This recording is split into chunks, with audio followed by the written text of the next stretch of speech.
Thanks for tuning in to the Urban Scope podcast. I'm back with an NCAA women's basketball preview for the 2025-2026 season.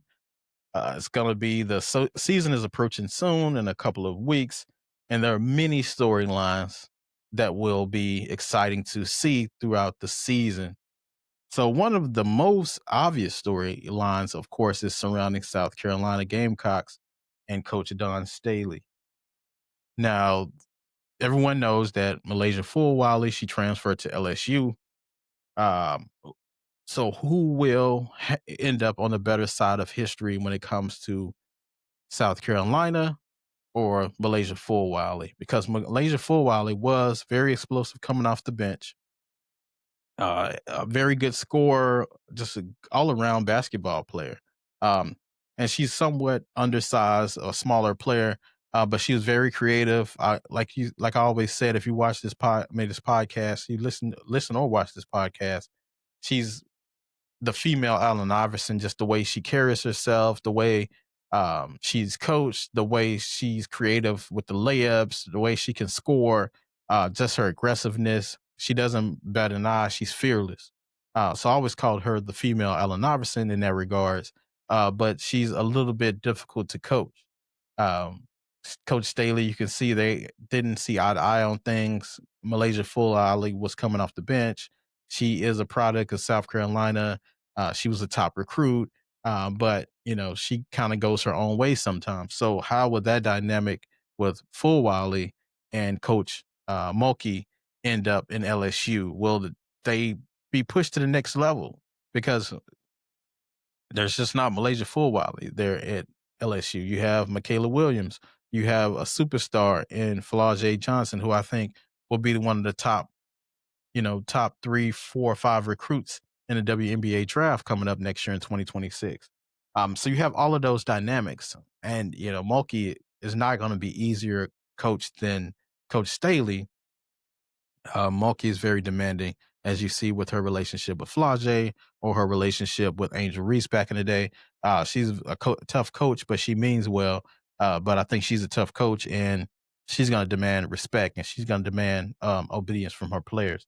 So I think it's going to be interesting to see Full Wiley being able to work with Kim Mulkey. South Carolina, they did add Tanaya Latson from FSU, who was the leading scorer in the league. So I don't think she'll be able to keep that title this year because South Carolina has a system of spreading the basketball around. But they did unfortunately lose Chloe Kitts for the year. So we'll see where that puts them in a bind because she was one of the big rebounders and she's also a great passer out of the post. So they're going to lose that and her defensive abilities, the length that she has to be able to challenge shots. So they're going to lose a little something.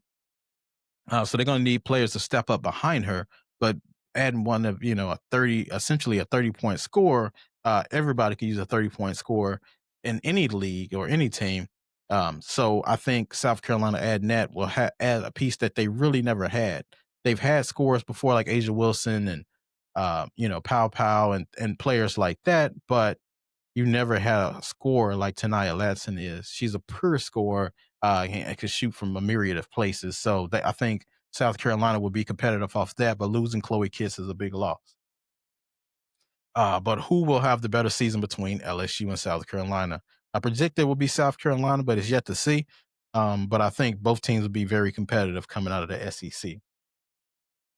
Another major story, Olivia Miles leaving leaving Notre Dame for TCU. What will that dynamic look like for both parties? Because we know that Notre Dame has lost a lot of players. They lost Sanaya Citron to the WNBA. They've lost Maddie Westbell to the WNBA. They lost Olivia Miles now to a transfer. So you're left with Hannah Hidalgo and a few pieces around her. They do have Neil Ivy still. She's a great coach, and she's one of the best coaches in women's basketball. But she will have her hands full, but I think she will have them competitive. And they did add the number 19th recruit in the country coming out of high school, freshman forward Leah Macy. So she will probably have to have a bigger role earlier and hopefully she can be what they call a true freshman, and she can lead the team early. Because I think that Hannah Hidalgo is an elite scorer, and I think she has elements of a superstar, but I think she would have to be more of a facilitator and a more of a coach on the court. So she will definitely need that. And that, as they have a young team as well. Well, actually, they don't have a young team. They're full of upperclassmen with only one freshman and one sophomore. So they will have a lot of leadership from the upperclassmen. I think they just have to put all the pieces together. But will they figure that out in time for the NCAA tournament? Because I think it's no doubt they'll make the tournament, but it's just a matter of how far they will go in the tournament. So losing Olivia Miles, they do lose a distributor for the basketball and one of the biggest pieces of that core team that they had last year. And Olivia Miles addressed this issue and said there's no beef between her and Hannah Hidalgo and Notre Dame or Neil Ivy, but there has to be something there for her just to leave. And this is the second time that a player has left their prospective team for for TCU for the second year in a row, because we know that um, just actually last year, you had Haley Van Lith leave LSU for TCU. So this is the second time this has happened. Olivia Miles, leaving Notre Dame this year to go to TCU. I don't know what it is about TCU, but this is the second time that this has happened, in the second time in a row. Um, but how far will TCU go? That's a discussion I'll have later in the season. But let's take it to California next. So the first thing, of course, USC will be without Juju Watkins, which is the biggest loss probably in women's basketball history, being without her for a year due to her injury. And then you also lost Kiki Arafin to the WNBA last year. So, well, actually this year. So it's going to be uh, a lot of work that needs to be done, because you lost your two leading scorers, your two best players from last year. You lost one to injury and one to the WNBA. So there's, I don't want to say a rebuilding process, because they have a great coach, I believe, that could take them to that next level. But I think she will have her hands full. Um, but Lindsay Gottlieb, I think she will have her hands full. But then they do have a 5-star freshman that they added in Jasmine Davidson. And similar to when I talked about earlier, um, about Hannah Hidalgo, she would have to carry a bigger, or Leah Macy, I talked about earlier from Notre Dame. She will have a bigger load to take care of um, when it comes in respects to being a freshman, being brand new, but your expectations will go up now because you don't have that superstar you can sit behind and learn from. You were expected to be producing early, whether they wanted to or not. But I think Jasmine Davidson, if she can show, her stardom while Juju is out, she will add to her worth. She'll be able to show the scouts what she's able to do, especially at a young age. But they do have returning freshman Kennedy Smith, who's great, a great guard. She'll be expected to step up as well. But how far can this team go? Uh, I'm not sure what the predictions are yet. I haven't seen the predictions of how far USC would go. But I expect that most people would expect them to get in the NCAA tournament. But once again, it's one of those things of how far can they go without Juju Watkins, their leader, because I believe she could have been a 30, 25, or 30-point scorer for them. You have to make those points up somehow. And I don't think a freshman can do that right off the bat. Now, it'd be amazing to see if Jasmine Davidson could do that.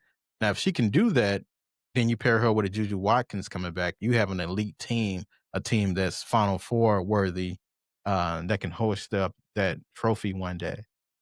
But that's yet to be seen, because they're a young team as well. Half their team are sophomores or younger. So they have a lot of sophomores and freshmen on that team, and you're minus your two best players from last year. So it's going to be um, definitely something to watch for looking forward. And to go to the other team in California, UCLA, they are returning their best players, Lauren Betts and Kiki Rice, but arguably the best 1-2 punch in the nation right now in women's basketball. Can they finally get it done this year. They've been trying to get this done for a few years now. Something always comes up, or they fall short. So, can they finally get it done this year? I mean, Lauren Betts is projected to be uh, the number one overall pick. She is the safest pick, I believe, and I'll talk about that in another segment coming up. But I think she is the best player when you look at pound for pound in this upcoming WNBA draft. Kiki Rice is one of the best guards. She's undersized, but she's tough. She's tenacious. She can pass. She can score. She can defend. She can do all these great things. But can they put everything together and finally host up that trophy this year in the NCAA tournament? That will need to be seen. Or will some Cinderella team emerge this year? Will TCU be able to figure it out finally? Adding another guard from a transfer portal. Can one of these smaller schools figure it out? That will be interesting to see. But of course, I'll be covering this NCAA women's basketball season this year throughout the year. So, as always, until next time, I'll see you next time.